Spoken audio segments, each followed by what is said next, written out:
Alright, we're going to do a pod review today on the pepper that is right back there, and that is called the Dwarf Tepin. So the Dwarf Tepin is native to the Americas. I believe this Dwarf Tepin does come from the mid to central western parts of the United States. It's a native plant. It may even go as low as around the borders of Mexico. If I'm not mistaken, I could be wrong. I will double check my facts on that. This plant is pretty productive. So let's give you a little look inside of there if we can.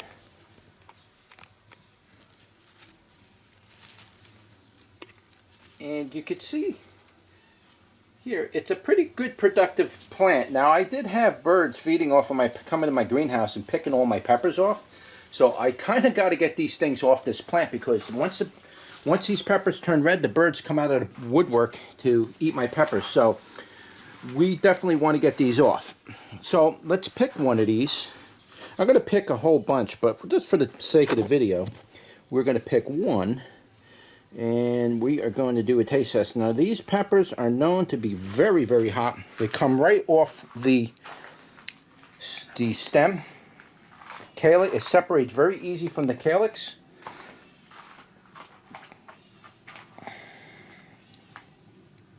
You can see it's a very small pepper, probably about the size of a small pea, and these are known to have some wicked heat on them.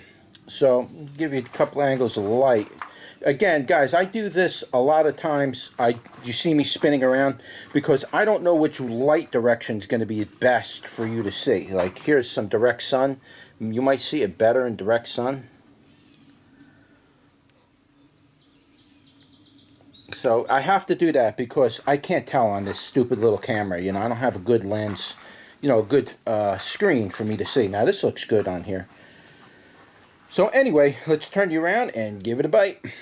Alright, welcome back, guys. We are doing a pod review now on this right here, and this is called the Dwarf Tepin. So the Dwarf Tepin is not going to be any different as far as heat levels in general from one tepin to another.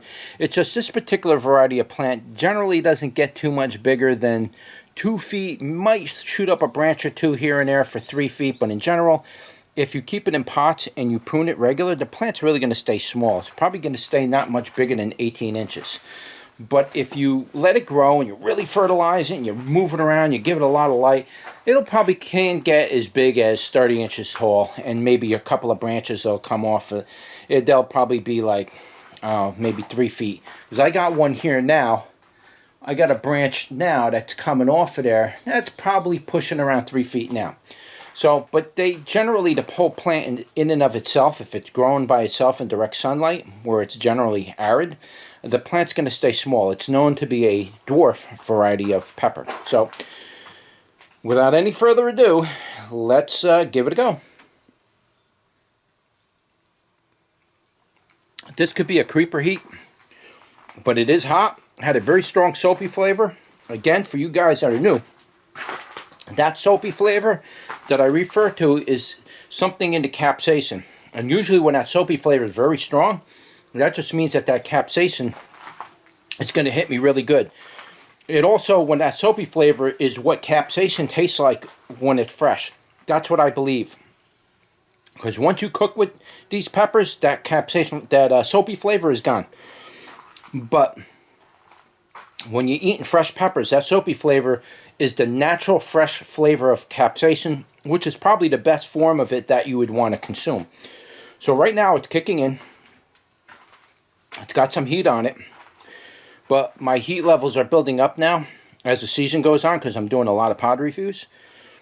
So it's not as striking now, but it is hot. It's making me salivate like crazy. That's why you hear me chist a lot. I'm trying to keep the saliva in my mouth. I would say for that little pepper, heat-wise, let's go right into the numbers. I would say heat-wise on that little pepper, between 20 and 30,000. Easily. The lips are burning. Whole top of my tongue is burning. A little bit on the tip of the tongue. Nothing in the back of the throat. Made me salivate. I am sweating a little, but I don't know if it's from that pepper. I'll pick another one for you guys. Doing a double for you.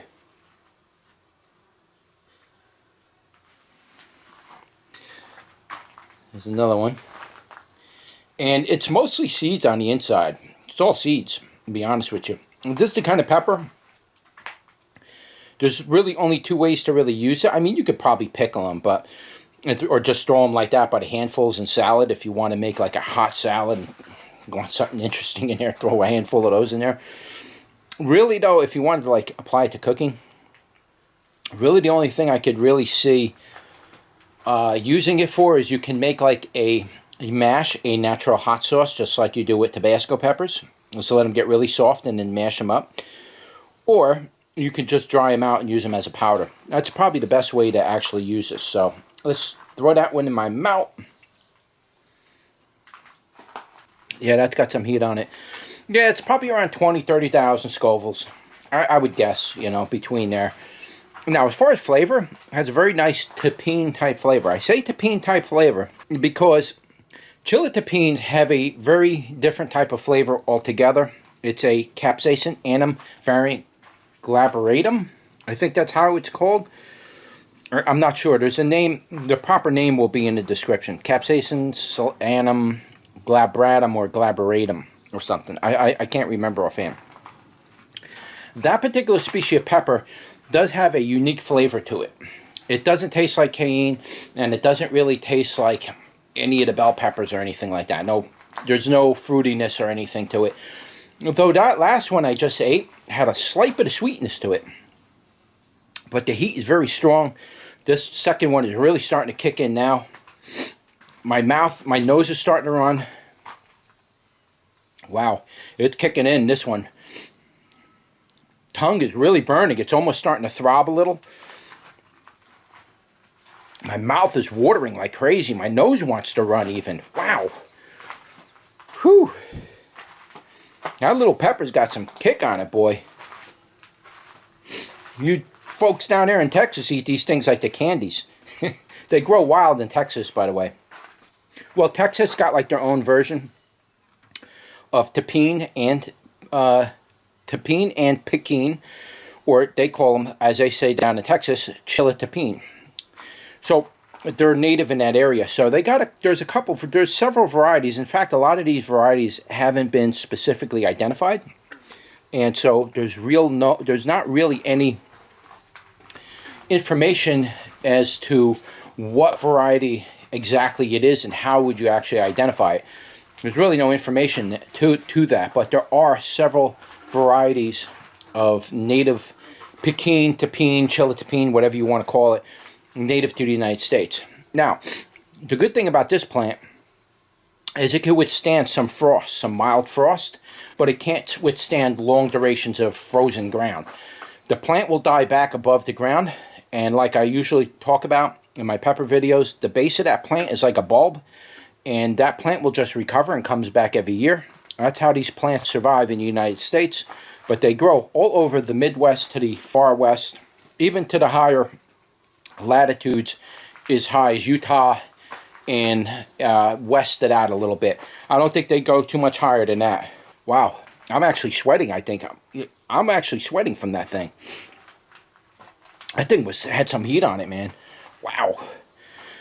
Anyway, that's it. That was just a quick pod review on the Dwarf Tepin or Dwarf Chiltepin. And I'll try to get the right information as far as the species goes, and I'll put that in the title and description. I will offer seeds to that at the end of the year. So if you are interested in buying seeds, visit hrseeds.com. Don't forget to like, share, and subscribe. And I will see you guys in the next one. Take care.